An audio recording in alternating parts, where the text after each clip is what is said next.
3월 5일 화요일 5분 브리핑입니다. 이종섭 전 국방부 장관이 호주 대사로 임명됐습니다.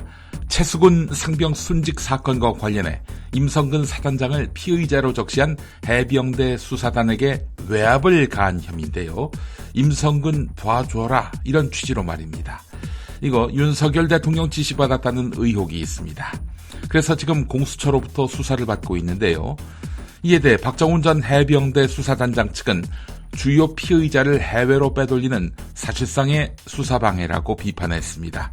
그런데 수사 외압 의혹에 다른 당사자들도 영전을 거듭하고 있습니다. 임종득 전 국가안보실 2차장, 신범철 전 국방부 차관은 국민의힘에서 단수 공천을 받았고 군사보조하관, 국방비서관은 한 단계씩 진급해 각각 육군 56사단장, 국방대 총장으로 재직하고 있습니다. 어제도 말씀드렸습니다마는 임종석 전 대통령 비서실장이 더불어민주당에 남기로 했습니다. 대신 8월 전당대회 때 당권을 잡을 뜻을 드러냈다고 하는데요. 임종석 전 실장은 민주당이 총선에서 패배할 거라고 보고 있는 것 같습니다. 그러면 이재명 책임론을 발판 삼아서 당의 새 구심점이 될 수 있다고 생각하고 있는 것 같아요. 이런 가운데 중앙일보는 문재인 전 대통령의 만류가 있었을 것이다. 그래서 임종석 전 실장이 주저앉은 것이다 라는 관측을 전했습니다.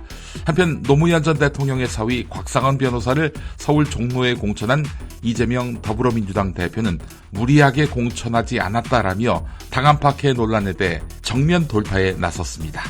이런 가운데 5명의 경쟁자가 도전한 전북 전주울 경선에 나선 이성윤 전 서울중앙지검장이 한방에 과반을 넘겨 승리했고 끝내 공천받았습니다. 더불어민주당을 탈당한 김영주 의원이 국민의힘에 입당했습니다. 총선 경선에서 감점 대상인 의정활동 하위 20%에 포함되고 2주 만입니다. 이번 총선 윤석열 정권 심판을 외치려다 180도 바꿔서 윤석열 정권 지원을 얘기해야 하는 처지가 비루합니다. 이런 가운데 국민의힘은 박근혜 전 대통령을 변호한 도태우 유영하 변호사를 공천하거나 할 모양입니다. 한편 하도 현역이 많다는 지적이 나오니까 현역이나 공천 신청자 대신에 새 인물을 공천하는 국민추천제를 도입하기로 한 국민의힘이었는데요. 일주일 만에 입장을 바꿨습니다. 5 내지 6개에서 하려던 것을 2곳 또는 3곳만 하기로 했습니다. 자, 공천 논란 어느 쪽이 더 심각한가요? 정부가 어제부터 서울 5개 대형 병원을 포함한 수련 병원들을 찾아가 이탈한 전공의들을 조사했습니다. 예고한 대로 의사 면허정지 절차를 밟겠다는 것입니다. 앞서 고발된 의사협회 전현직 간부 5명은 내일부터 불러 조사하는데요. 구제를 하지 않는다라는 입장을 분명히 한 정부는 새 의료법을 적용하고는 면허 취소 조치도 이어갈 전망입니다. 그러나 전공의는 말할 것도 없고 5대 대형 병원의 전임의 절반이 이탈한 데다 인턴 예정자도 대부분 임용 포기를 한 상태고 의대 교수들은 전공의를 처벌할 경우엔 단체 행동에 나서겠다고 경고했습니다.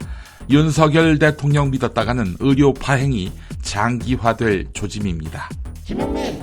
어제 일본 니케이 지수는 개장과 동시에 4만 선을 돌파했습니다. 이 지수가 장중과 종가 기준으로 4만 선을 넘은 것은 이번이 처음입니다. 1990년대 거품 경제 붕괴 후 일본이 경험한 잃어버린 30년이 이젠 종지부를 찍고 드디어 활기를 띠기 시작했음을 의미합니다. 한편 중앙일보 김동호 에디터는 이런 에세이를 썼습니다. 이와 대조적으로 한국 경제는 활력을 잃고 있습니다. 서울 강남에서도 대로변만 벗어나면 공실이 넘치는 빌딩이 많습니다. 자영업자는 대출액이 급증하는 가운데 2030 자영업자의 연체율이 특히 높습니다. 한국 경제의 분발을 촉구하는 소리로 들립니다. 경제를 운용하는 정권이 분발할 생각이 없을 때에는 특효약은 투표지요. 신문별 주요 뉴스입니다. 오늘로 창간 105주년이 되는 조선일보. 방사훈 사장이 회장이 되고 방주도 부사장이 대표이사 사장이 됐습니다.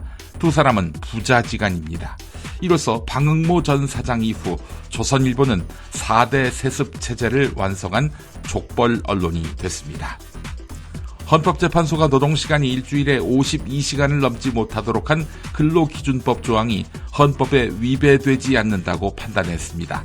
헌재는 우리나라 현실을 고려할 때 사용자와 근로자의 자율적 합의에만 맡겨서는 장시간 노동 문제가 쉽게 해결될 수 없다라고 했습니다. 유럽연합 EU가 애플의 음악 스트리밍 서비스 시장에서 갑질을 했다는 이유로 18억 유로, 약 2조 7천억 원의 과징금을 부과했습니다. 애플 같은 빅테크를 견제하려는 의도로 보이는데요. 유럽에서 빅테크 반독점법이 시행된 뒤 애플이 첫 사례가 된 것입니다. 조선일보가 보도했습니다. 반도체 공장이나 병원 식당에 납품하는 오염물질 흡착 매트인 클린 매트를 한 달 평균 15만 장 가까이 만드는 업체가 이전에 해본 적이 없는 탄소 배출량 측정을 해야 합니다. 생산부터 유통, 재활용까지 제품 생애 과정에서 발생하는 탄소 배출량을 평가하는 것인데요. RE100이 현실화되고 있습니다. 대책을 세우고 당장 전기부터 재생에너지로 바꿔줘야 할 정부의 수장 윤석열 대통령은 RE100이 뭐냐? 라고 대선 경쟁자에게 되물은 상황이지요. 큰일 났습니다. 한겨레 보도였습니다.